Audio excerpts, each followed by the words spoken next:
आपल्या सगळ्याच्या लेकराबाळा करता जो माणूस जीवावर उदार झाला जरांगे पाटील, त्या तुमच्या लेकरा करता त्या आज मुंबईला जे 20 तारखेला माणसं आपण 20 तारखेला निघावं, कारण आपण अनेक लोकांना वेळ द्याला. आता आपल्याला 20 तारखेला मुंबईला जे वेळ द्यायचा यापुढे कोणालाही बोलायचं नाही. यापुढे आपल्या सर्वांचे आवडते आणि आपल्या छत्रपतीला म्हणलं तुम्ही फक्त एकच काम करा. आम्ही तिकडे गेलो तर जर आम्हाला आडीलं काय केलं, लोटालोटी केली, तर तुम्ही इकडच्या जिल्ह्यातल्या नाही तुम्हाला बघितलं. त्यांना विचारायचं तुम्ही आमचे पोरं तिकडे आरक्षणासाठी गेले ताण करून देतात. मी व्यासपीठात खाली उतरलो तर महिला करून द्या, आडून द्या, वाहन घेत एका चेपले का थोबाड फोडी दे म्हणे त्याचं ते कोण त्याचं. म्हणजे मी सांगितलं होतं सरकारला याच्या आधी तुम्ही मराठ्याचा खरंच नाद करू नका. एकदा जर मराठी राहणार परंतु मी शब्द द्यायचो तुम्ही फक्त एकजूट व्हा. आपल्या गोरगरीब मराठ्यांच्या पोराला आरक्षण दिल्याशिवाय आपण हटणार नाही, ते शब्द असायचा माझा तुम्हाला. आणि आपण तो आज खरा करून दाखवतो. आता जास्त काय बोलणार नाही बरं का. लईच गळावलं राव. मला गोडीनं गाडीचं खाली उतरलं हरगडू घेतलं मला.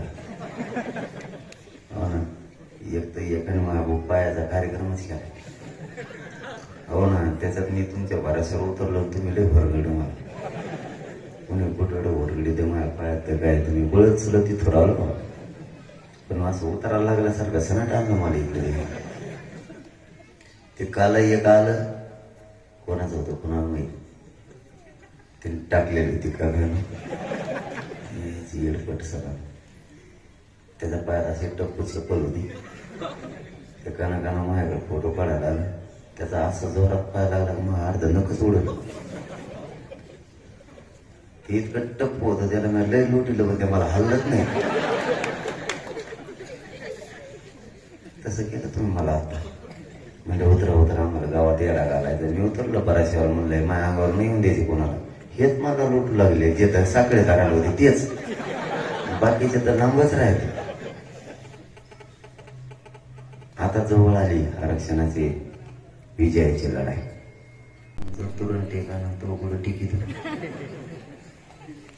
ते सगळे गेले मग खपा पाडल्या घेऊन मिळाल्या. ते मग माया मागायला येते त्यांना सांगा. त्यांना देश विदेशातील प्रत्येक घडामोडींचे लाईव्ह अपडेट मिळवण्यासाठी आता साम टीव्हीच्या सर्व सोशल मीडिया प्लॅटफॉर्मला लाईक, फॉलो आणि सबस्क्राईब करा.